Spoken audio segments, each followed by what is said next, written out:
everybody, Gilligan Kruger 0829 here with another movie review. Today I'm going to be talking about a movie that's a bit more subtle than what I usually review, but before that I want to bring up a company that has produced some of the most important films of my childhood, and that is of course Walt Disney Pictures. Now, whether we want to admit it or not, Disney has produced, for most all of us, in my generation anyway, 1, 2, 3, 4, 5 at least movies that we loved at one point or still love at this point, and it's no real surprise. Disney movies, for the most part, appeal to all audiences. I think that's what Walt Disney was aiming at when he first started making movies with Snow White and the Seven Dwarfs in, I think, 1937? Sometime in the late 30s, I'm not sure what year, but recently, though, Disney has been making animated movies that have been, let's put it this way, less than stellar. Yeah, like those two, for instance. Recently, however, Disney released its 50th animated feature this past November. That's right, they're at 50. And that movie is, of course, Tangled. It's Disney's new interpretation of the classic fairy tale Rapunzel, and it's a very colorful movie. I've been overlooking it for a while, since even after we got some good Disney animated movies like Bolt and Princess and the Frog in 08 and 09, I still wasn't too thrilled to see this. But I finally sat down and saw it all the way through just recently. Is it worthy of being called Disney's 50th animated feature, or does it have too much of a straight-to-DVD sequel feeling? Well, we've got a lot to talk about, so let's get tangled up in Tangled. Now, the movie starts with a narration by Zachary Levi telling us about a magical golden flower. That's right, a flower. I bet you thought this movie was going to be about Rapunzel. After all, she takes up only 85% of the poster. But, moving right along, we're then introduced to a character named Mother Gothel, who's voiced and sung by Donna Murphy. She's been using the flower's powers to retain her youth. All she has to do is sing to it. Now, this worked for many, many years, until one year it was finally taken away from her and given to a sick and pregnant queen. Now, not only did the flower heal her, but she gave birth to a baby girl that inherited the flower's powers and now has blonde glowing hair instead of brown hair like her parents. And yes, this baby is Rapunzel, our main character.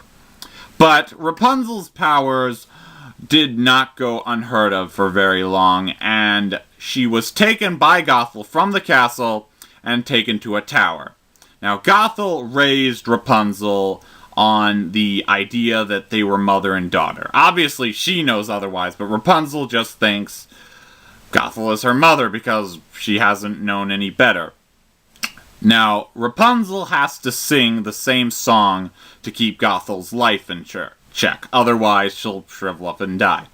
But 18 years later, when Rapunzel's about to turn 18, there we go, now she's voiced and sung by Mandy Moore, and she's become a more rebellious girl. Now she wants to go see a light show that shows up at the castle every year on her birthday.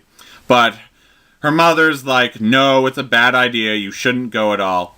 And that's how it seems until we're introduced to Flynn Rider, a bandit, voiced by Zachary Levi, who, while running away from the castle after stealing a crown, he ends up in Rapunzel's tower but becomes a prisoner of her hair, no less. But Rapunzel makes him a deal and says if he can take her to the castle where she can see the lantern show and bring her back in time, she will give him the crown back. And what follows is a bit of a rescue movie in reverse, with tons of surprises and pleasant twists along the way to keep us interested. Now, I was really feeling unfair ignoring this movie, because I really enjoyed it, actually. There's a lot of stuff I have to talk about. Let's start with the characters. You've got our two main leads, Flynn Rider and Rapunzel. Both are very interesting. They're not your typical fairy tale characters. Flynn is not your average prince. He's more like Indiana Jones, which I thought that was what they were trying to make him, maybe, I don't know. But more so on Rapunzel, our main character. And they've done a really clever twist with her hair that I've already brought up, and I like that. That was something different. I'm not sure if that was originally a part of the fairy tale, since I'm not too familiar with it, but I really liked that. I liked her character as a whole. She kind of reminded me of Ariel from The Little Mermaid. In fact, actually, now that I think of it, maybe I'm just crazy, but maybe...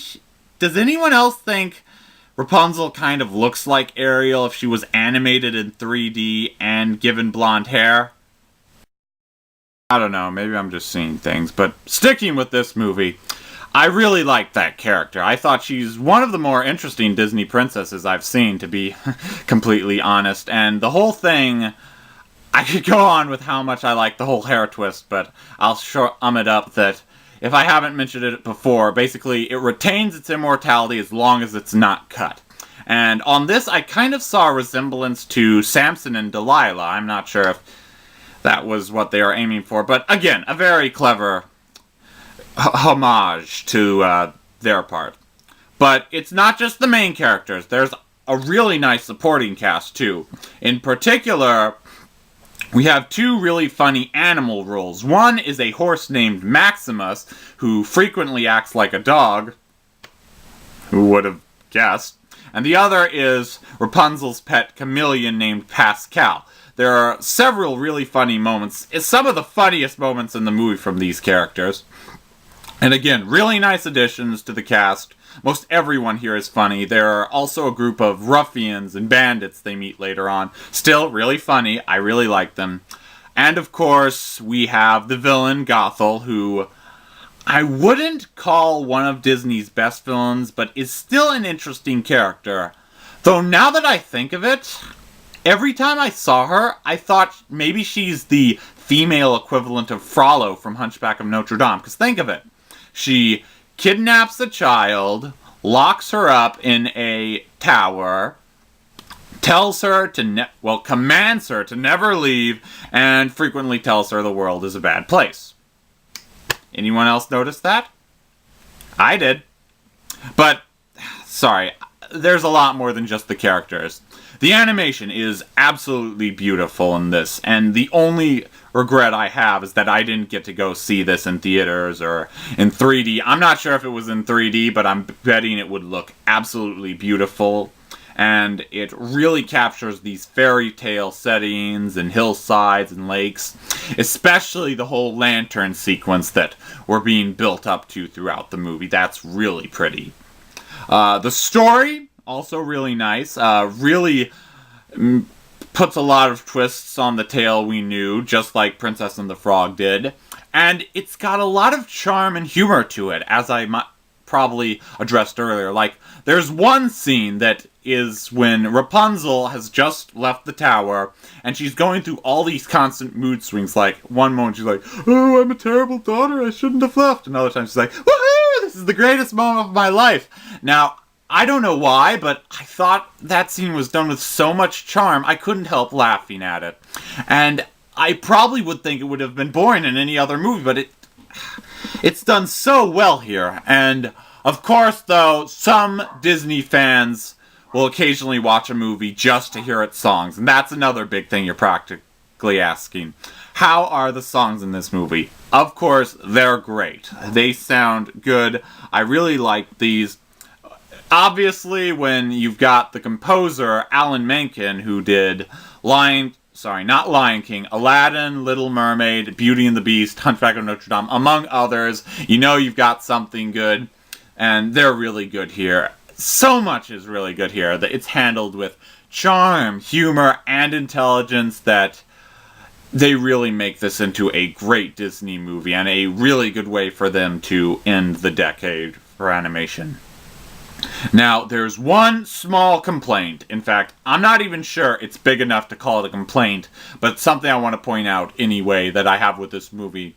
And that's there's one running joke that kind of gets stale occasionally. Now, they have, even on the DVD cover, I don't have it with me, but this joke on how frying pans are frequently used as weapons. Now, at first I thought this was funny and was even making comparisons to LOTR 1, where Sam and the hobbits were using frying pans to kill orcs, or goblins, whatever they were. But in here, around the middle point, this kind of gets a little bit dry, and you're thinking, okay, that was funny the first time, do something else. It's not like Jason Freeberg, Aaron Seltzer throw it into your face until you're like, stop it, stop it, stop it, it's not funny, but it's just something I noticed.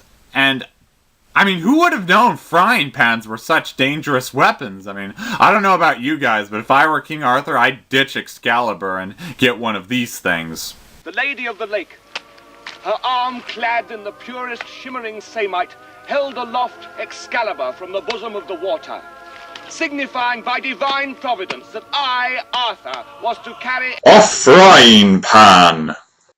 Fear its metal wrath. Fear the frying pan. They take care of strangers.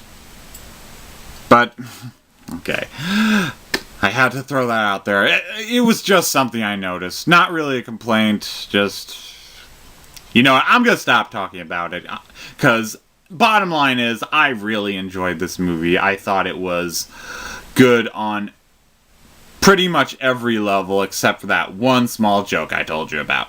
I thought the animation is beautiful, the characters are entertaining, the story is fun, the songs are great. Thank you, Alan Menken. I knew this movie was a hit with both critics and at the box office, and I'm not surprised at all. This was quite a huge surprise for me. As I said, I kind of ignored it, but now I'm really sad that I did.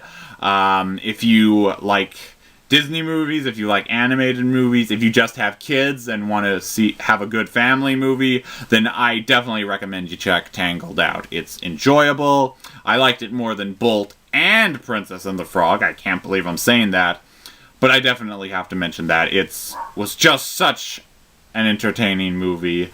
I think it's one of the best things Disney has produced in a very, very long time. So, yes, I really liked it. Again, I highly recommend it, and I give Tangled 4.5, but just under 5 stars out of 5. I really like this movie. I can't say that enough. You can find all my movie reviews on my YouTube channel. If you have a movie you'd like me to review, comment on this video or on my channel. And until next time, I've got some watching to do.